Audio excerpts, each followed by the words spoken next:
আসসালামু আলাইকুম। কেমন আছে সবাই? আজকে আবহাওয়া অনেক সুন্দর। এই ঠান্ডার সময় যদি খিচুড়ি বানানো হয় তাহলে তো অনেক ভালো। কিন্তু চলো ঠান্ডা আবহাওয়ায় একটু আচার বানাবো। যাই হোক, এই ঠান্ডার মধ্যে যাই বানায় কেন খেতে কিন্তু অনেক ভালো লাগবে।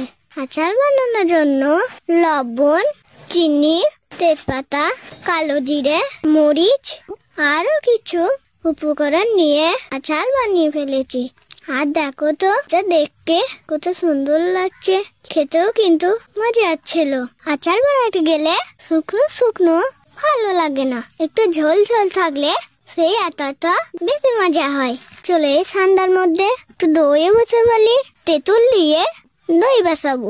তেঁতুল দিয়ে কিন্তু বেশ ভালোভাবে দই বানানো যায়। দোকানের মতো বানাতে জানি না, যেমন ভালো পাচ্ছি ওরকমও বানাবো। তেঁতুল দিয়ে দই বসানো আমার মা শিখিয়েছে। তেঁতুল দিয়ে কিন্তু ভালোই দই বসে।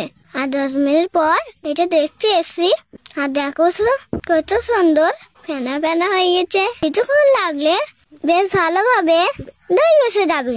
ফ্রিজের মধ্যে রাখলেও হবে, বাইরেও রাখলেও হবে। এই ঠান্ডার মধ্যে দুটো জিনিস বানিয়ে ফেললাম। ভালো থাকায় সবাই, দেখা হবে পরের ভিডিওতে। আল্লাহ হাফেজ।